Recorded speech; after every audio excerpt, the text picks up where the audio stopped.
സംസ്ഥാനങ്ങളിലെ civil defence സംവിധാനങ്ങൾ വിലയിരുത്തുന്നതിനും എന്തെങ്കിലും പോരായ്മകളുണ്ടെങ്കിൽ അത് പരിഹരിച്ച് ശേഷി വർദ്ധിപ്പിക്കുന്നതിനും വേണ്ടിയിട്ടാണ് മോക്ക് ഡ്രിൽ സംഘടിപ്പിക്കുന്നത്. ഇന്ന് വൈകുന്നേരം 4 മണിക്കാണ് മോക്ക് ഡ്രിൽ ആരംഭിക്കുക.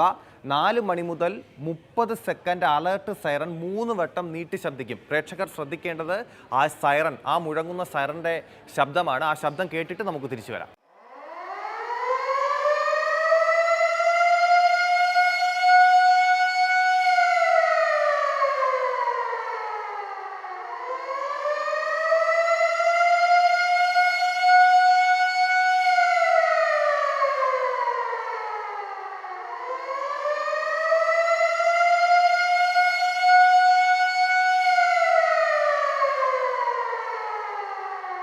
ഇതാണ് സൈറന്റെ ശബ്ദം.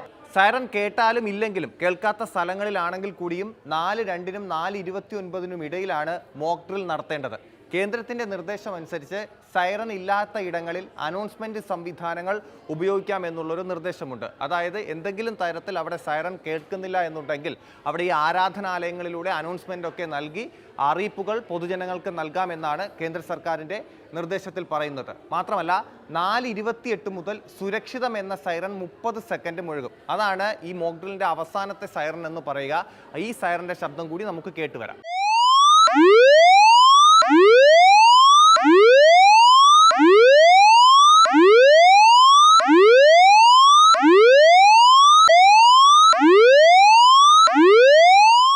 ഈ കേട്ടതാണ് രണ്ടാമത്തെ സൈറൺ. ഈ സൈറണുകൾ സംസ്ഥാന ദുരന്ത നിവാരണ അതോറിറ്റി നേരിട്ട് പ്രവർത്തിപ്പിക്കുകയാണ് ചെയ്യുന്നത്. മാത്രമല്ല മോക്ക് ഡ്രിൽ നടത്തുമ്പോൾ ഇത് പൂർണ്ണമായും പൂർത്തിയാകുമ്പോൾ ഒരു കാരണവശാലും അപകടമില്ലാതെ മോക്ക് ഡ്രിൽ നടപ്പാക്കണം എന്നുള്ള നിർദ്ദേശം നൽകിയിട്ടുണ്ട്. ആർക്കെങ്കിലും പരുക്കോ അല്ലെങ്കിൽ ആളപായമോ അങ്ങനെ ഒന്നും സംഭവിക്കാതെ തന്നെ മോക്ക് ഡ്രിൽ പൂർത്തിയാക്കണമെന്നുള്ള നിർദ്ദേശമാണ് നൽകിയിരിക്കുന്നത്. മാത്രമല്ല സംസ്ഥാനത്തൊട്ടാകെ തിരുവനന്തപുരം മുതൽ കാസർഗോഡ് വരെ 104 സ്ഥലങ്ങളിലാണ് മോക്ക് ഡ്രിൽ സൈറൺ മുഴങ്ങുക.